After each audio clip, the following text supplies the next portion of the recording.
I think this is the most significant financial crisis in the post-war period. There are fears the sell-off will continue on Wall Street. Soaring gas prices, falling home prices. Well, that's a recipe for a recession. If you are watching us from the last home you'll ever own tonight, consider yourself lucky. We're in an urgent situation, and the consequences will grow worse each day if we do not act.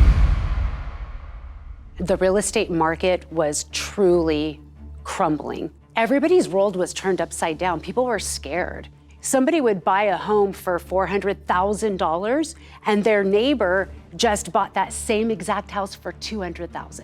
So I saw my parents' house that was worth X amount going to half of that amount. So much employment and income and lifestyle was directly related to the real estate market. And so now all these dynamics start to hit us, and it definitely affected us in multiple ways, not just the financial side of things, right? It affected us emotionally. Yeah, there was just a lot of battles that we went through at that point.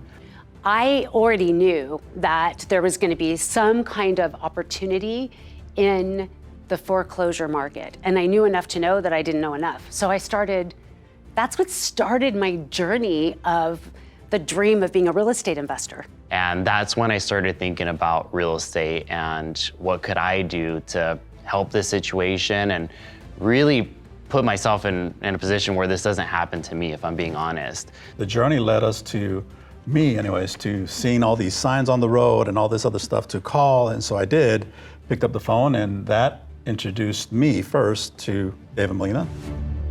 It's our belief that real estate deals aren't found, they're created. So tonight, we're gonna go show them how we created these last 3 deals. So see you guys later.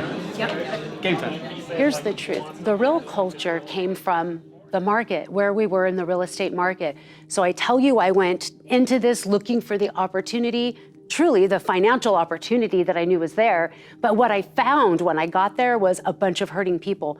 Not only hurting people that were trying to see an upside in this crazy market, but also like homeowners who were losing their homes, who were paying money to people to help them save their homes and just being scammed. I don't believe that there is any way you can authentically do business in one way, right? And then live your personal life in a different way. You can't authentically do it. So my business was, I gotta save these homeowners.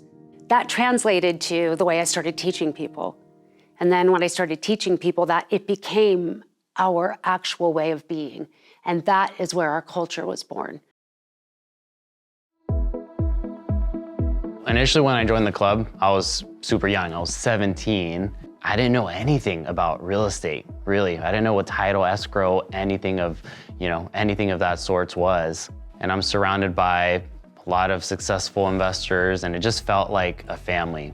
One of the things that I really fell in love with is how we serve other people and how we give back to communities.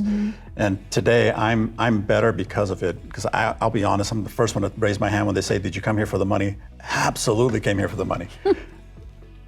But then something happened, right? It's more about how I see people change, how they're affected by what we do and how we do it. I don't think people, want to live a super selfish, egotistical life. I think people want to serve other people, and I think people just don't know how.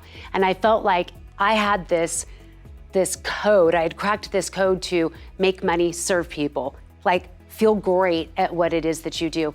And the best part about it, you get to do it with other people that have the same mindset as you. That's where the power is. So when I think of where we were and where we are now and where we're going, so fast forward, I know we're gonna go places and we're gonna keep on growing and we're gonna keep on, changing people's lives.